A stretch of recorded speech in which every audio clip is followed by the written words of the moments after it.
Bonjour tout le monde. Voilà. Parashat Bereshit, Paracha est livre qui est le premier livre de la Torah, qui est un des livres fondateurs, pas fondateur, mais qui recèle le plus grand nombre de secrets de toute la Torah, puisque tout y est, même le premier verset de la Torah.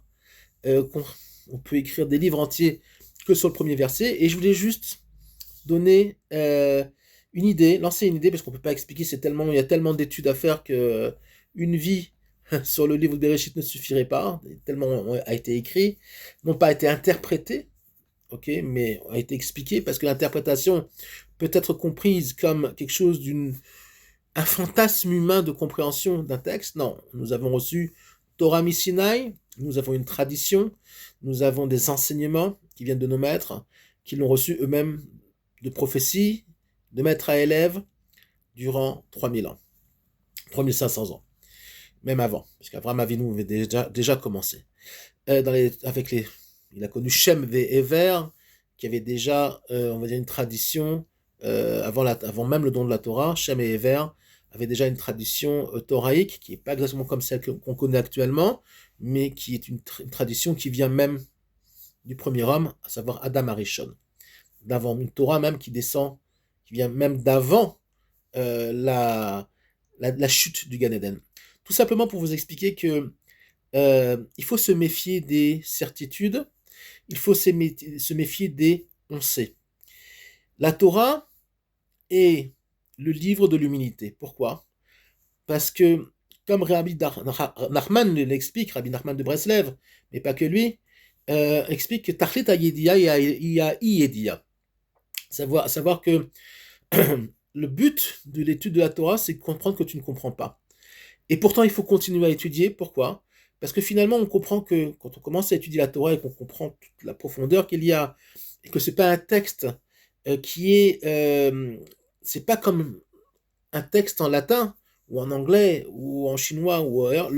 L'hébreu est une langue qui comporte aussi des secrets de numérologie, qu'on appelle la gematria, des secrets comment dire, de pouvoir de ce qu'on appelle, on peut bouger les lettres. Je vais vous donner un exemple. Le mot Elohim, qui veut dire une des expressions du divin, mais pas Dieu lui-même, peut se dire aussi Mi-Ele, qui y sont. On a pour ça dans le Zohar, Rabbi Elazar, je le lis, Patar, Sul, Maoram et Nechem, Urumi, Baraele. Il a, il a dit, regardez les cieux, de toute façon, je traduis de façon simple, regardez les cieux et demandez qui a créé en parlant des astres, qui les a créés, Shamaim ve'aretz, il parlait de Shamaim, mais les Shamaim physiques, matériels, les cieux, pas les cieux spirituels. De toute façon, euh, ce que je vais expliquer, c'est un petit peu difficile, c'est que la Torah est extrêmement objective, d'accord? C'est-à-dire que elle exprime le divin lui-même, mais nous, l'approche que nous en avons est très subjective. Ça veut dire que finalement, quand on étudie la Torah, et on ne peut l'étudier que en hébreu, oubliez d'ouvrir un livre de Zohar en français, mettez-les, ne les jetez pas, que Dieu préserve, mettez-les dans une armoire et fermez la porte ou mettez-les dans une geniza. On ne peut pas étudier, ça n'a aucun sens d'étudier la Torah en français, Ok, malheureusement pour ceux qui ont que le français, alors c'est mieux ça que rien, d'accord, évidemment. Mais comme disait le Rav Ashkenazi, Zichronot Tzadik Livracha, il y a 32 ans, que j'ai eu le plaisir d'écouter et d'étudier, avec qui j'ai étudié, il disait, vous voulez étudier la Torah? N'étudiez pas la Torah. Commencez à étudier l'hébreu. Après, vous pourrez toucher au texte tout doucement. Et avec les années, vous comprendrez ce que c'est vraiment la Torah. Pour le moment, tant qu'on n'a rien, effectivement, c'est mieux que rien. Parce qu'il y a des maîtres aujourd'hui en français qui ont quand même écrit de beaux livres. Mais ça reste 0,1% de compréhension par rapport à ce qui doit être compris au minimum. Alors je sais que c'est un petit peu frustrant, parce qu'il y a beaucoup de gens qui ont du mal, mais c'est la réalité, et moi je me rends compte qu'après 32 ans d'études, sans l'hébreu, on ne comprend rien. parce que l'hébreu est la lettre et le langage de l'essence, le langage d'origine de la création, et que finalement, sans le code, sans on va dire la source elle-même, la source linguistique, il faut jamais oublier que l'hébreu est une langue donnée, que Dieu a donnée au monde, et pas une langue de consensus.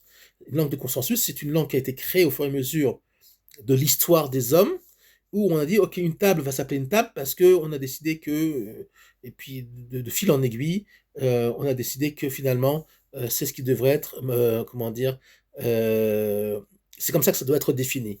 Or, l'hébreu, non. L'hébreu, c'est pas l'homme qui a décidé, c'est Dieu qui a décidé comment les choses devaient être nommées, par le biais d'Adam, qui a reçu par prophétie, il a commencé à nommer les choses, non pas par lui-même, mais parce que Dieu lui a insufflé, on va dire ce qu'on appelle le Ruach HaKodesh, la prophétie. On revient à, nos, à notre texte et à notre compréhension.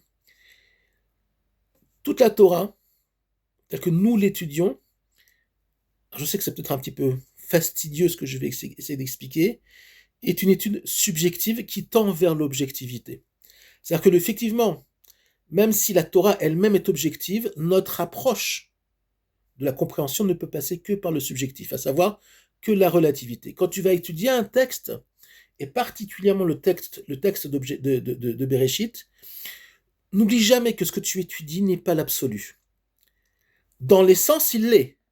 Mais ce que toi tu vas étudier et comment toi tu vas le comprendre n'est que subjectif. Pourquoi ? Parce que l'objectivité réelle, c'est l'essence. C'est le maître du monde lui-même.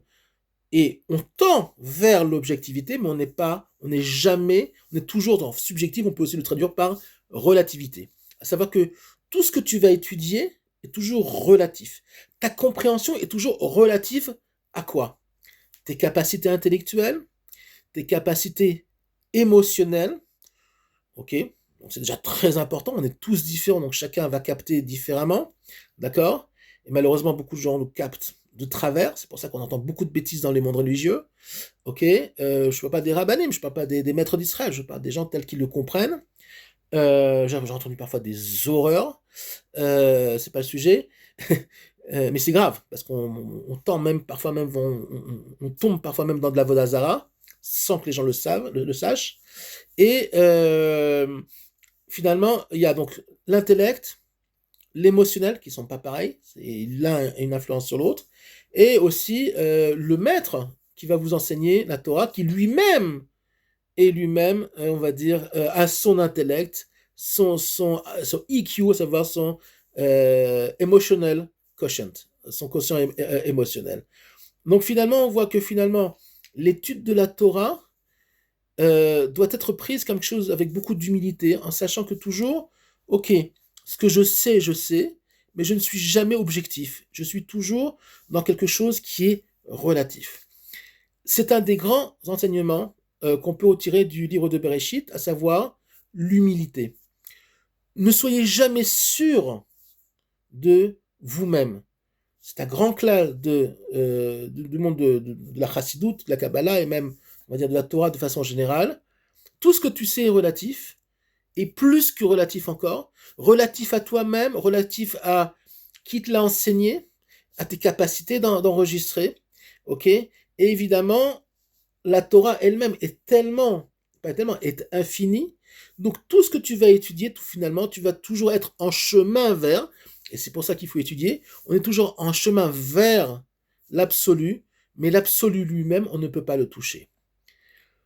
Pour faire un parallélisme avec l'actualité, ne prenez pas argent comptant ce qu'on vous dit dans les médias au niveau de ce qui se passe actuellement dans le monde et ce qui se passe actuellement en Israël. À savoir que ce que vous comprenez de l'histoire, ce que vous comprenez de la politique, vient toujours donc de journalistes eux-mêmes, vient toujours de ce que on veut bien vous faire passer comme message, comme information. Et sachez une chose, c'est que, et moi je l'ai appris en faisant l'armée ici, c'est qu'on vous dit 5%. Qu'est-ce qu'on vous dit ? D'abord, ce que la censure veut bien, pour des raisons de sécurité nationale, veut bien vous dire. Ça, c'est un. Deuxièmement, et ça, c'est plus grave, et malheureusement, c'est réel, on vous dit ce que vous avez envie d'entendre. À savoir que finalement, euh, les médias, et surtout le monde politique, mais c'est lui-même qui va filtrer l'information, que ce soit en Israël ou ailleurs, finalement, on va vous dévoiler des choses qui sont vraies, mais qui sont très aussi relatives, et qui ne dévoilent pas le plan général tel qu'il est. Et très souvent, c'est pour le bien des nations, parce qu'on n'a pas tout à savoir. D'abord parce que les gens ne sont pas capables de comprendre de façon générale. Et de toute façon, pour qu'on dorme mieux la nuit, si on peut dire comme ça, il est mieux pour nous qu'on ne sache pas tout ce qui se passe derrière les rideaux de la réalité de ce monde-là. Derrière le plan Trump, il y a beaucoup, beaucoup de choses dont on ne vous parlera pas forcément dans tous les médias, à savoir business. Trump, et c'est là où il va se casser la figure. Trump, merci Monsieur Trump pour tout. Mais Monsieur Trump ne vous dit pas que derrière ces efforts d'unir certaines forces au Moyen-Orient, il y a aussi évidemment des lobbies qui poussent pour enrichir les États-Unis, pour enrichir Israël, et c'est pas, il n'y a rien de mal là-dedans, pour enrichir les Émirats, encore plus, pour enrichir ceux qu'il faut enrichir. Pourquoi? Parce que finalement, dans ce monde-là, la seule, pour le moment en tout cas, tel que le monde est fait, la seule possibilité de survie, comme des requins ou des dauphins qui se battent pour un banc de poissons, c'est finalement qui va attraper le morceau. Il n'y a rien de mal là-dedans, puisque c'est comme ça depuis le début de l'humanité. Les hommes préhistoriques, ils chassaient des troupeaux, et puis quand il y avait des bandes rivales, et ben c'était celui qui était le plus intelligent pour s'approprier et pour chasser le troupeau le mieux possible.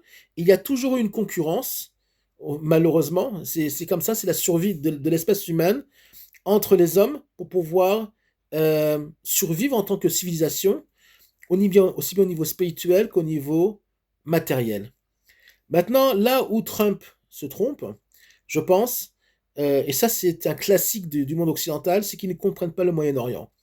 On sait déjà que le Qatar joue un double jeu, l'Arabie Saoudite non, mais le Qatar oui. Alors d'un côté, Trump les a forcés à rentrer, à signer ces accords-là par rapport à Gaza, etc. Mais ils sont déjà en train de jouer un double jeu. La Turquie aussi joue un double jeu.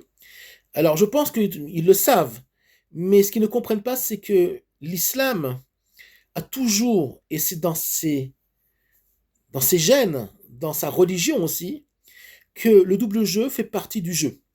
À savoir que je te dis oui, oui, je te serre la main, mais d'un autre côté, j'ai un couteau, ou j'ai d'autres plans qui vont, suivant quoi?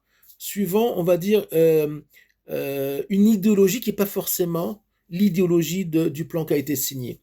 À savoir que Trump se trompe sur le Moyen-Orient, et l'Occident se trompe sur le Moyen-Orient, puisque au Moyen-Orient, les forces en place, que ce soit les forces de l'Armée Israël ou les forces de l'islam, sont aussi des forces spirituelles extrêmement puissantes. À savoir que finalement, parfois, et souvent au Moyen-Orient, l'idéologie spirituelle va dépasser les intérêts matériels. L'islam sunnite, sa seule raison de vivre, c'est de rendre le monde entier musulman. Ils n'y arriveront évidemment pas. L'Europe, ils y arriveront, très probablement. Mais les États-Unis, c'est moins sûr, parce qu'ils sont plus patriotes. Mais c'est leur seul but. Leur seul but, c'est de détruire l'État d'Israël. Alors pour le moment, ils feront une houdna, ils feront une pause, mais ils n'arrêteront jamais de vouloir s'imposer. C'est pour ça qu'à Gaza, rien ne marchera. Tu peux essayer de faire des plans économiques, tout ce que tu veux, ça ne marchera jamais. Pourquoi? Parce que l'idéologie islamique dépasse les intérêts même économiques et logiques de ce monde-là. Je voulais juste jeter un tout petit caillou de compréhension sur le livre de Bereshit et finalement comment se passe le monde. Tout est toujours très relatif. Ne prenez jamais argent comptant pour tout ce que vous voyez, ce qu'on vous enseigne. Mettez toujours un peu d'eau dans votre vin. Shabbat Shalom.